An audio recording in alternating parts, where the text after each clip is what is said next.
Welcome back to Cultura and Cash. This is Giovanna, otherwise known as Gigi, or the First Gen Mentor.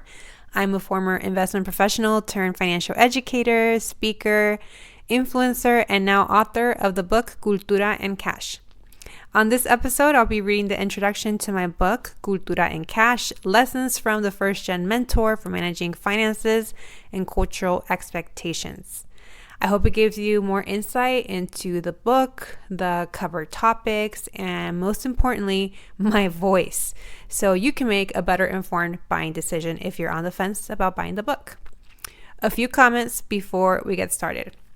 There will be an audiobook version of my book available in September of 2024. Why so late, you may ask? Because due to my schedule, I'm not able to narrate the book until May of 2024. As of this recording, it's January of 2024. Second, the audiobook will be a professionally produced audiobook in a real recording studio with a recording director in place. I'll also take voice lessons this spring. I share this as a disclaimer so that you aren't too harsh on my narration. This is just a quick, unedited reading I'm putting out there for those that would like to learn more about the book before buying. That's it. Let's go ahead and get started. Intro. Welcome to your rich girl era. Money allows me to live a life I love. I want to be better with money, but I don't know where to start. I know I have to get my finances together, but money feels scary to me. No matter what I do with my money, I can't seem to get ahead. I work so hard for my money, but I don't know where it all goes. These are all a sampling of comments I get from my financial literacy workshop students, or even the comment section on my social media accounts. Most people who say this often feel they don't have a good understanding of how money works and are intimidated by all they have to learn to get better. If this is you, it's not your fault. Nobody teaches us this stuff. Nobody teaches us how money works. It's not taught to us in school, and if you have immigrant parents like me, it likely wasn't taught to you at home. To make matters worse, the money advice that is out there can be outdated and unrelatable. Skip Starbucks and make your coffee at home, or save money, or work a part-time job during college to avoid student debt. On what planet? This old school money advice just doesn't work in this day and age. Financial literacy is riddled with confusing financial jargon. There are formulas, new acronyms, and math involved. Learning money education as a beginner can feel intimidating when you don't know the industry lingo, and it can leave you feeling small or incapable of doing better. Traditional money advice is known for using finger-wagging tactics and judges you for not knowing what you didn't know. It doesn't feel like a safe space to learn. When you only see white, cis male financial pundits talking about money, it's easy to feel like money management is not for you and that it's only something white people do. What does a middle-aged white man know about my specific life needs as a first-gen Latina? He doesn't share my struggles or my worries. No wonder you've never learned. Money matters. But that ends with this book because money affects us all. Understanding how to use money effectively is an important life skill that affects every aspect of your life, including where you live, what you eat, and what type of healthcare you have access to.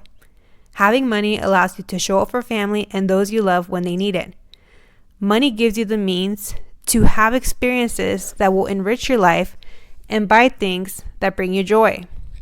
Money brings you financial peace and can preserve your mental health during life's ups and downs. Money gives you options and allows you to live the life you deserve, which is why I'm going to teach you how it works. My journey from financially broke to money expert. As a Latina financial educator and influencer, I make financial concepts easy to understand. As a speaker, I've taught financial literacy topics like budgeting, credit building, and investing to nonprofits, employee resource groups, universities, and thousands of students at various colleges. As a content creator, I make edutaining videos that explain money basics like how to open a Roth IRA or how to pay off debt to my social media community of 25,000 plus followers. I love talking about all things money, especially with first gen and other women of color. Although I'm considered an expert now, my money journey started similar to yours. Broke, confused, and not having a clue on where to start. When I felt ready to learn, I turned to books to teach myself. I started reading all the money books I could get my hands on, well over 50 books. I bought books online, borrowed books from my friends, and checked out books from my local library. I felt like Belle in Beauty and the Beast, reading the same books over and over for fun. I read some of the classics like Rich Dad, Poor Dad, and Automatic Millionaire. I read books by well-known financial experts like Susie Orman and David Bach.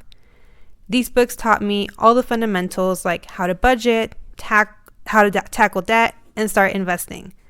All things I knew nothing about when I started my money journey. After reading those books, I finally understood the meaning of all these new acronyms and financial terms like APR and FICO score. I felt like I cracked the code and had mastered a new language, the language of money. A shift happened inside me. Instead of tuning out at the first mention of money talk, I'd lean in and ask more questions. Money didn't feel scary anymore.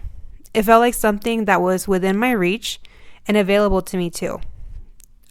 I felt confident and like I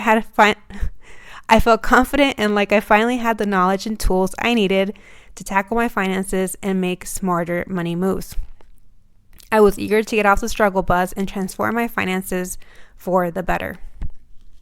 When two money cultures clash. But what I experienced instead was a complete culture clash with my family. In the books I read, there was no mention of how to navigate finances and cultural expectations with an immigrant family. Since I wasn't given any guidance, I winged it and followed the traditional money advice from the books I've been reading. Some of this advice included, don't lend money to friends or family, you're not a bank. Or, to trim your budget as much as you can, stop eating out at restaurants. Those books taught me that if I wanted to improve my money situation, the only way to do it was by prioritizing my own money goals above all else. This is what it looked like. When my family wanted me to invite them out to a nice restaurant and foot the bill, I would say, sorry, I can't. I can't afford to pay for us to go to a restaurant because I'm on a budget. Or when I got a phone call asking me to pay for an unexpected surgery cost, I said, no, I can't charge that on my credit card because I don't have the money to pay for it. Other times, I would feel guilty for not being more giving and would cave to the pressure just to appease my family. But it usually threw my budget off track, which set me back financially and left me feeling frustrated. Nothing could have prepared me for the tsunami of backlash and heartache I'd received from family for putting into practice what I've learned. I was called selfish, una malagradecida, a coda, and out of touch with my roots for saying no to family when they needed money. This was so hurtful and caught me by complete surprise. Why was my family being so tough on me? I was just trying to be a financially responsible adult. Didn't they get it? Didn't they want me to make better money decisions? All I wanted was to be a good daughter, granddaughter, and be financially successful. Could I not be all three? Those other books weren't written for us. I eventually realized I was struggling with money and family because I was trying to implement financial advice I learned from mostly white male authors. White male authors write from an American individualistic point of view. The values that are held in high regard to American individualism are being independent and self-reliant, and pulling yourself up by the bootstraps. That means that if you get yourself into a financial pickle, you figure out how to get out of it alone. You don't ask for handouts. You don't ask others for help. American individualism encourages you to put your needs before somebody else's, with the thinking being that everyone is responsible for their own financial situation. Every man for himself. This could not be more different from what is expected and accepted in my household. My family's Mexican values follow more of a collectivist society, where they take pride in tapping into community when facing financial hardship. Money is communal. It's there to help us all. It's not embarrassing to ask for money. As a matter of fact, it shows how loved you are. People trust and love you so much that they're willing to loan or gift you their hard-earned money when you need it. They're willing to go into debt for you.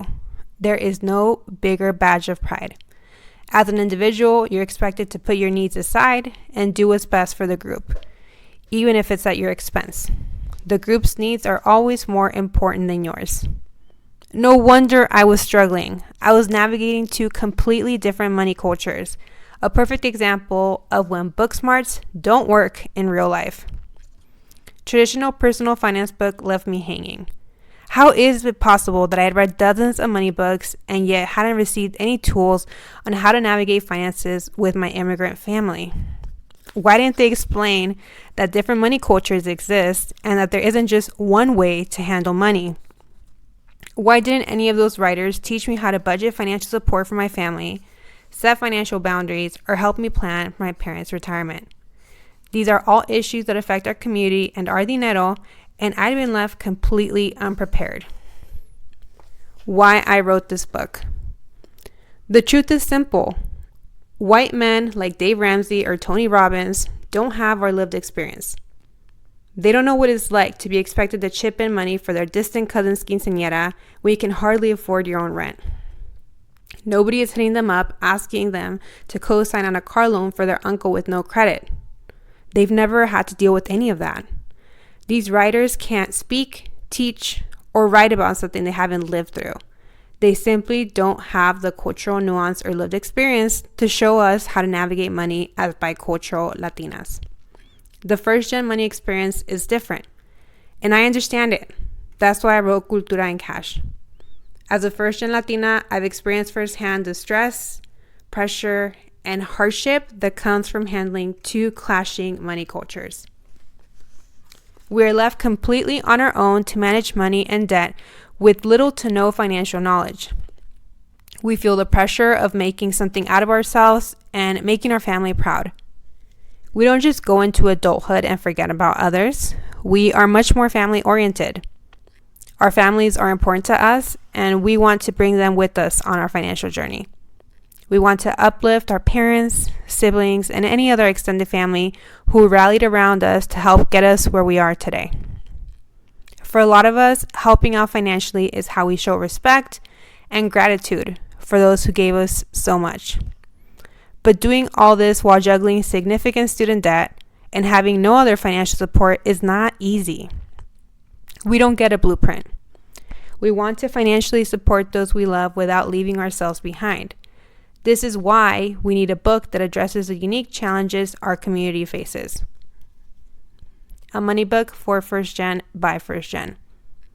Not only have I lived through the hardships, but I'm also happy to share that I've come out on the other side. Through years of lived experience, I finally found the right balance of both money cultures that allows me to build financial prosperity for myself and future generations while also looking back and financially supporting my family. My philosophy is to pick and choose the best of both worlds.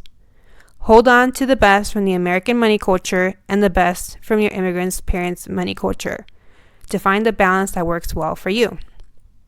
That's one of the best parts of being first gen, being exposed to two ways of doing things. Now I can give freely to my family in a way that's in alignment with my budget and my values. And sometimes that means saying no or not right now. Now I give money to my family, not out of fear, guilt, or a sense of obligation, but out of a place of empowerment, gratitude for those who raised me. And let me tell you, the latter feels so much better. Is this book only for first gen? In case the title didn't give it away, Cultura and Cash was unapologetically written for the first gen community, specifically first gen Latinas. They are who I want to reach and leave a mark on. My goal with this book is to pave the way for Latinas who come after me by sharing personal anecdotes recounting the lessons I've learned along the way. Since the book centers the first-gen experience, you'll find a sprinkle of Spanglish throughout the book and see me refer to common Latina dichos and beliefs you can relate to. This book was written for you. Cultura and Cash is a culturally relevant book I wish I'd had as a young adult navigating money for the first time. But this isn't to say others can't benefit from the knowledge in this book.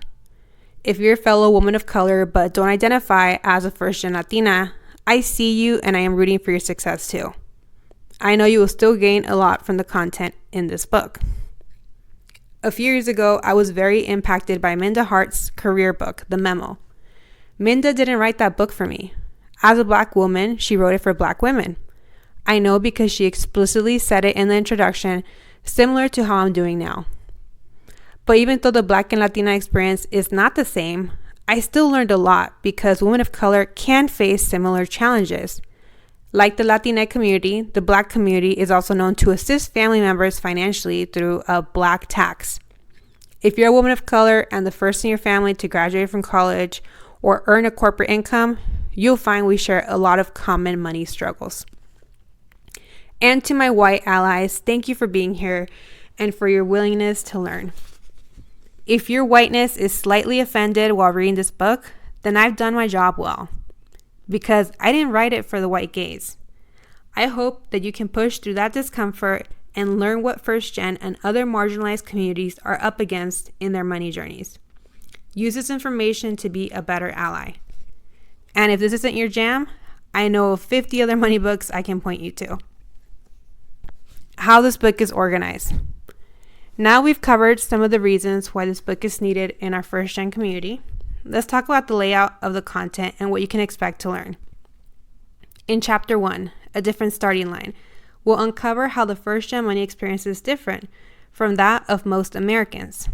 Being the first in my family to graduate from college gave me a false sense of security. I mistakenly thought that because I had earned a bachelor's, I'd be on a level playing field with others. Although having a college degree did open doors that my family never had access to, I learned I had a different starting line than others in the race towards financial prosperity. Had I known these differences were at play, I would have been much more proactive with my money journey sooner. I'm hoping that chapter will do the same for you.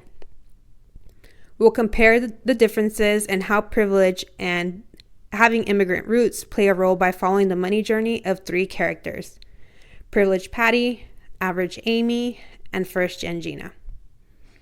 In Chapter 2, How Our Cultura Affects Our Money Experience, you'll read about the systemic barriers, cultural differences, money mindsets, and immigrant money habits that can be hurdles in your financial journey.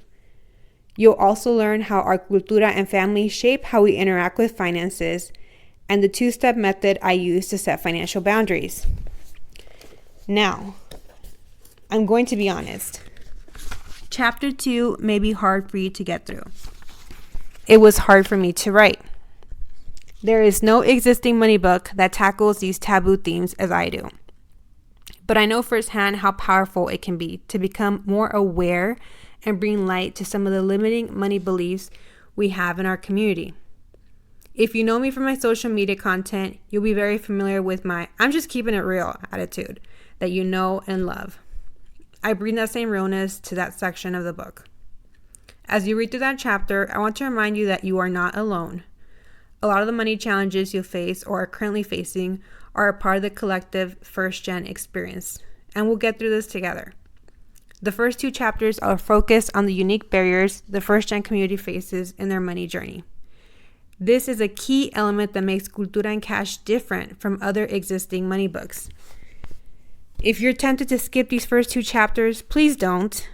You'll be better prepared to tackle your finances once you have a true understanding of what we're up against. Chapters 3 through 7 are the how-to sections of this book that cover the logistics of how money works. They're practical and actionable.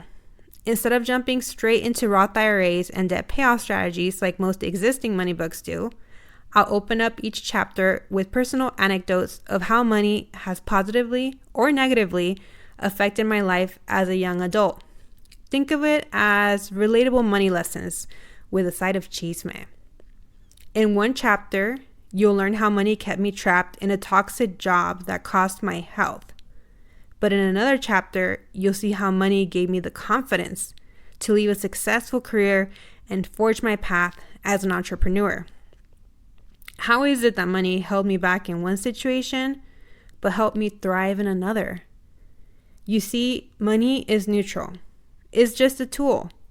The same way that a knife is a tool. A knife can be used to cause physical harm to others, or it can be used to lovingly cook a nutritious meal for someone you love. The difference is how you use it.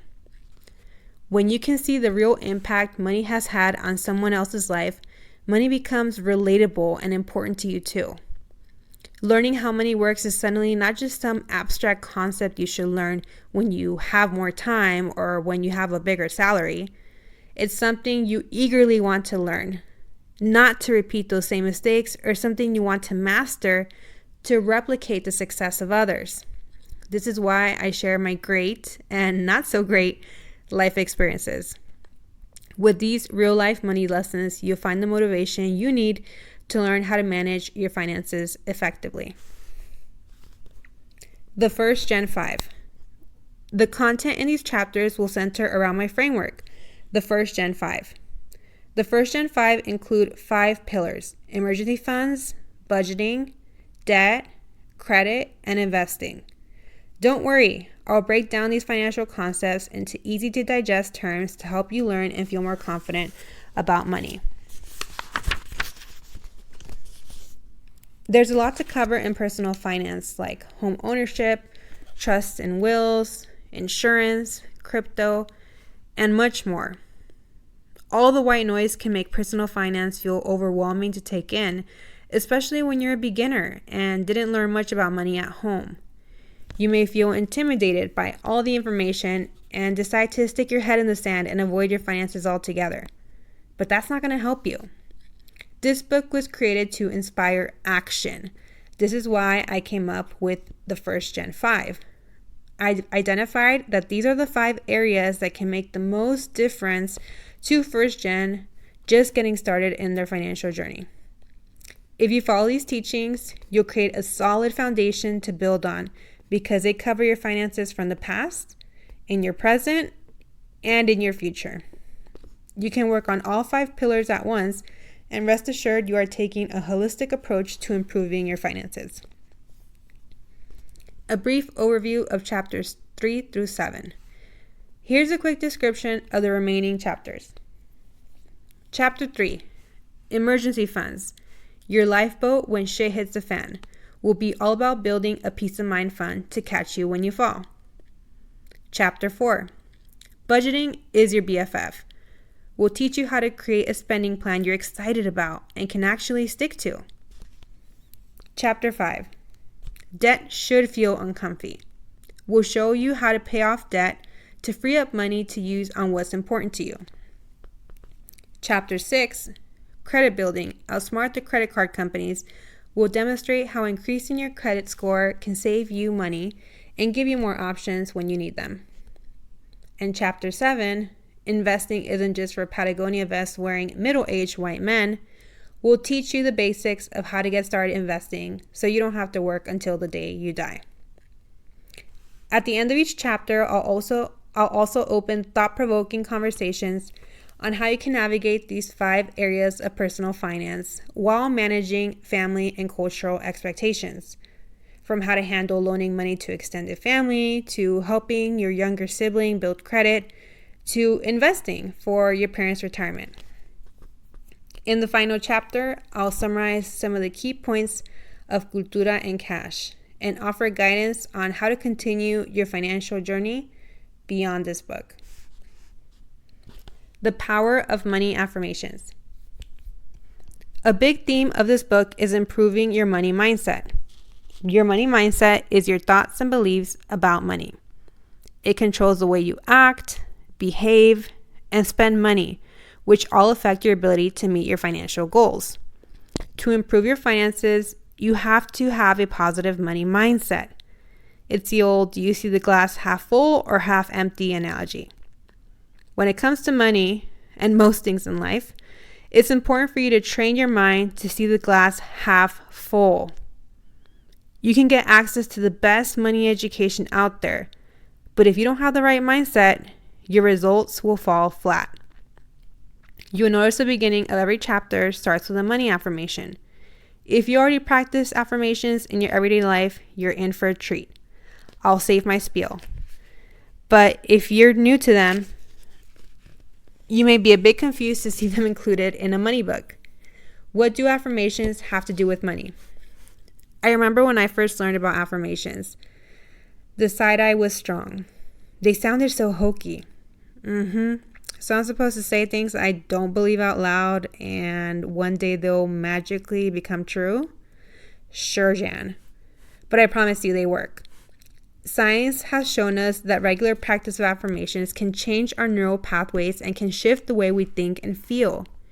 They may feel unnatural at first, but just like anything else, as you practice them more and more, they'll become easier and easier. Do not skip these. Read them out loud at the beginning of each chapter and really sink into the feelings of what you're saying. Visualize your words and welcome what you're stating. It's yours to claim. The more you practice affirmations, the easier it will be to allow the good in. We can't welcome abundance into our life if we're constantly resisting it, even if it is subconsciously. With time, these affirmations will start positively affecting your money mindset. I regularly use an affirmations app in my everyday life to help me with body positivity, personal growth, and to get me more restful sleep. They do wonders for me. Don't knock them until you try them. Access the Cultura and Cash resource pack. Before you continue reading, visit culturaandcash.com to download the free Cultura and Cash resource pack. I created a digital toolkit to be used alongside this book, and it's available to you for free as a reader. It's a one-stop shop with value-packed resources like a list of my favorite high-yield savings accounts to earn you the most cash, a budgeting template to easily track your income and expenses, a fillable workbook to organize and get clear on your debt, a list of my favorite brokerage firms to invest your money and start building wealth, an investing video lesson, a digital workbook to complete all the book's activities, exclusive discounts on my digital resources, and more.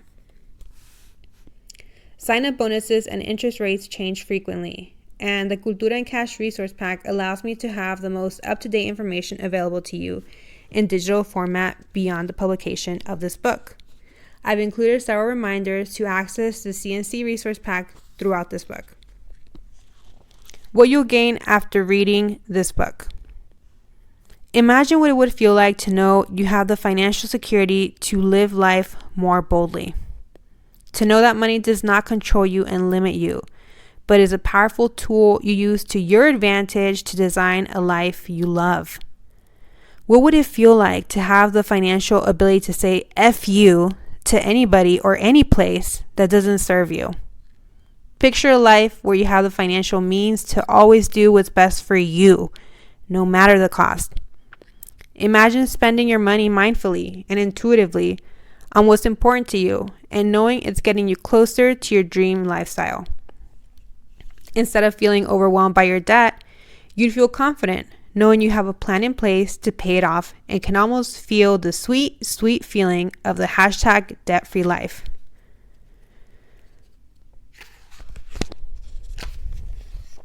What would you do with all disposable income now that your money isn't tied up to paying debt? Would you go to grad school or explore a career in a new industry?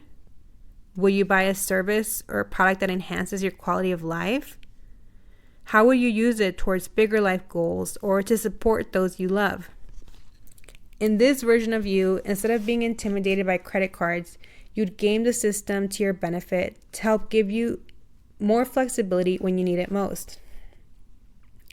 What would it feel like to know that while you're taking care of past and current you, you're also making smart money moves to take care of future you? How good would it feel to have the ability to help your family when they need you most while knowing your finances are thriving and on autopilot? How much easier would life be if you could clearly communicate your money values and goals to your family and set respectful boundaries where everyone knows where everything stands? Imagine how proud you'll feel when you become the go-to person in your family and friend group that can help others do better with money. The teachings of Cultura and Cash will help you build the financial confidence to accomplish all of this and so much more. You can transform your finances for the better. But changing your relationship with money and improving your finances won't happen overnight. It will require a plan, commitment to that plan, and consistency. It will require a willingness to unlearn cultural teachings and break generational patterns to move differently than others in your family have. You'll have to put in the work and redefine your own money values. It will feel tough at times, but I know you can do it. And how do I know? Because you've been doing hard things your whole life. You were the first in your family to navigate FAFSA, the college application process, and make it to college. The first to navigate the maze that is academia and graduate from college when all odds were stacked against you. You beat the statistics. You may have even gone on to pursue higher education and acquired a master's or a PhD. Shout! You were the first in your family to secure a professional job in your field of study with no contacts or connections. No Nepo babies here. You were the first in your family to navigate professional workspaces where nobody looks like you with little help from any mentors or sponsors. Even as a child, you've done hard things. You served as a language interpreter for your Spanish-speaking parents at doctor appointments and parent-teacher meetings at school. You translated important mail and helped them review important legal documents. These are all hard things for grown adults to do, and you did them all as a kid. As first gen, you are smart, resilient, and resourceful. Repeat this affirmation. I can do hard things. You've accomplished all this with a fraction of the support others have gotten, and you're still here. And you have me on your side as your guide to show you how you can master your money to design a life where you and those you love thrive.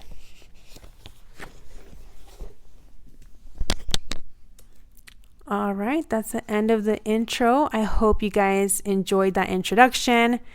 If you'd like to buy the book or learn more about its teachings, visit culturaandcash.com. That website is a one-stop shop for all things book related, like direct links to buy at your favorite online retailers like Amazon, Barnes & Noble, IndieBound, etc. And even Porchlight books for book orders for your group. It also has an author bio, a description of the book, and a list of all the amazing 14 women who endorsed my book. If you'd like to learn more about me and how we can work together, visit my website, thefirstgenmentor.com. Thanks for listening.